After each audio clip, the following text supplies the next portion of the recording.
Samuel era um homem de meia-idade que carregava no coração uma sensação de tempo perdido.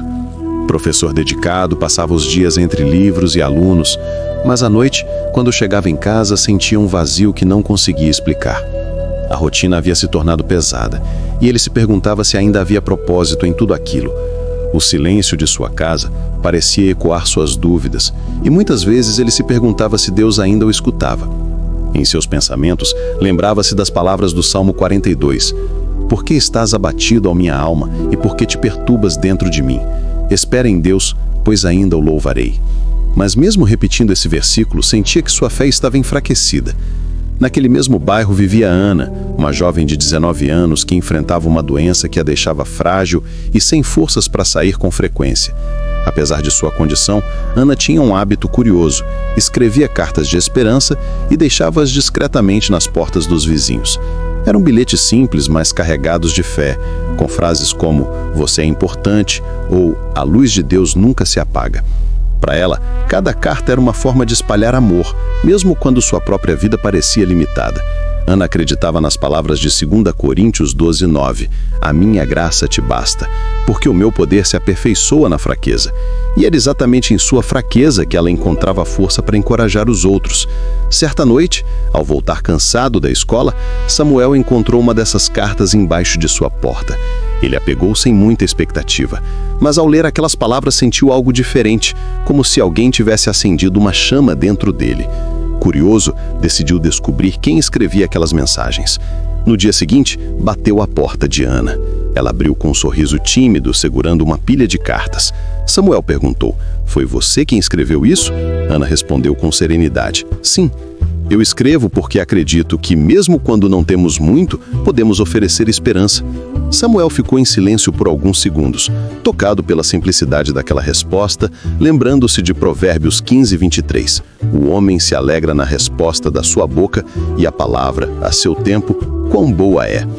A partir daquele dia, Samuel começou a visitar Ana regularmente. Levava livros, histórias e às vezes apenas sua presença. Ana, por sua vez, compartilhava com ele sua visão de mundo, que a fé não é sobre entender tudo, mas sobre confiar mesmo no escuro. Samuel se surpreendia com a força daquela jovem. Ela, que tinha tão pouco em termos de saúde, oferecia tanto em termos de espírito. Nas tardes em que se encontravam, o quarto de Ana se enchia de vida, o som das páginas virando, o riso contido e a esperança que brotava em cada conversa. Samuel sentia que pela primeira vez em muito tempo não estava sozinho.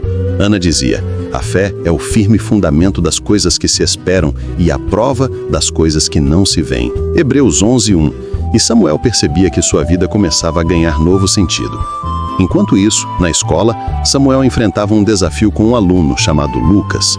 Inteligente, mas rebelde, estava prestes a desistir dos estudos. Vivia em conflito com a família e dizia que não via sentido em continuar. Samuel, inspirado pelas conversas com Ana, decidiu escrever uma carta para Lucas. Não uma carta comum, mas uma mensagem de fé e encorajamento, como aquelas que Ana espalhava pelo bairro. Lucas recebeu a carta e, emocionado, procurou Samuel. Disse que nunca ninguém havia acreditado nele daquela forma. Aos poucos, Lucas voltou a se dedicar, e Samuel percebeu que a esperança que Ana havia dado agora se multiplicava em outras vidas. Ele lembrava de Isaías 41:10. Não temas, porque eu sou contigo. Não te assombres, porque eu sou o teu Deus. Eu te fortaleço e te ajudo e te sustento com a destra da minha justiça. Era essa promessa que agora sustentava Lucas. Ana, mesmo em sua fragilidade, tornava-se o centro de uma rede de empatia. Samuel levava suas palavras para os alunos, Lucas levava sua mudança para os amigos, e assim pequenas luzes iam se acendendo. Em uma tarde, Samuel disse a Ana: você me ensinou que mesmo quando o relógio da vida parece parado, Deus continua escrevendo nossa história. Você é como esse ponteiro invisível que marca o tempo da esperança. Ana sorriu e respondeu: e você me ensinou que a fé não é só sentir, é também agir. Quando você ajuda Lucas, quando você ensina, você está sendo a voz de Deus para alguém. E citou Mateus 5,16. Assim brilhe a vossa luz diante dos homens, para que vejam vossas boas obras e glorifiquem vosso Pai que está nos céus. Com o tempo, Ana ficou mais debilitada, mas suas cartas continuaram circulando. Samuel e Lucas passaram a ajudá-la, multiplicando suas mensagens pelo bairro. E assim, mesmo quando Ana já não podia sair de casa, sua voz ecoava em cada esquina. Samuel compreendeu que a verdadeira fé não está em grandes milagres visíveis, mas nos pequenos gestos que transformam vidas. Ana, com sua fragilidade, havia se tornado força. O Lucas, com sua rebeldia, havia se tornado esperança. E Samuel, com seu vazio, havia se tornado ponte. O bairro começou a mudar. Pessoas que antes viviam isoladas começaram a se cumprimentar, a conversar, a se apoiar.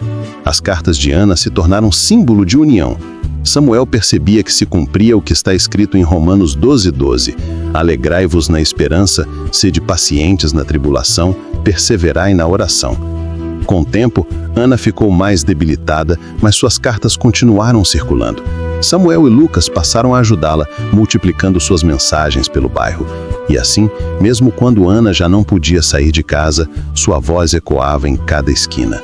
Samuel compreendeu que a verdadeira fé não está em grandes milagres visíveis, mas nos pequenos gestos que transformam vidas. Ana, com sua fragilidade, havia se tornado força. O Lucas, com sua rebeldia, havia se tornado esperança. E Samuel, com o seu vazio, havia se tornado ponte. O bairro começou a mudar. Pessoas que antes viviam isoladas começaram a se cumprimentar, a conversar, a se apoiar. As cartas de Ana se tornaram símbolo de união. Samuel percebia que se cumpria o que está escrito em Romanos 12:12.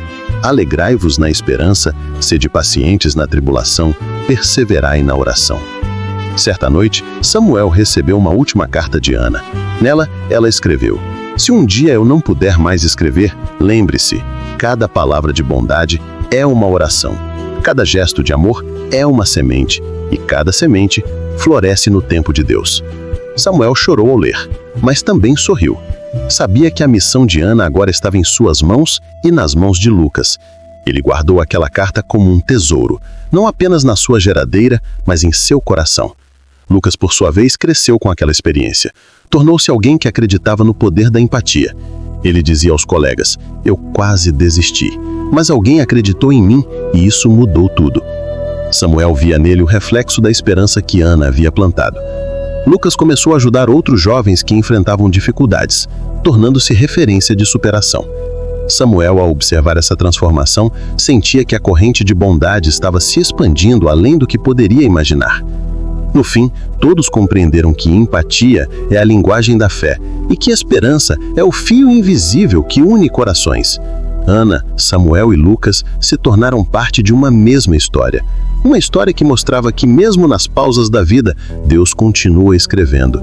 E que cada gesto de bondade é como um ponteiro invisível, marcando o tempo da eternidade.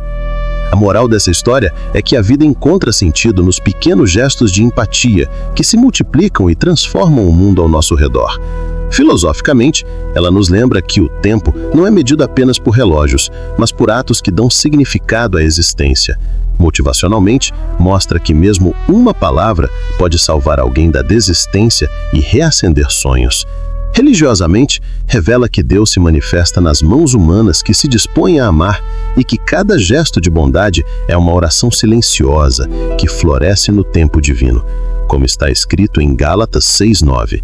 E não nos cansemos de fazer o bem, porque a seu tempo ceifaremos, se não desfalecermos.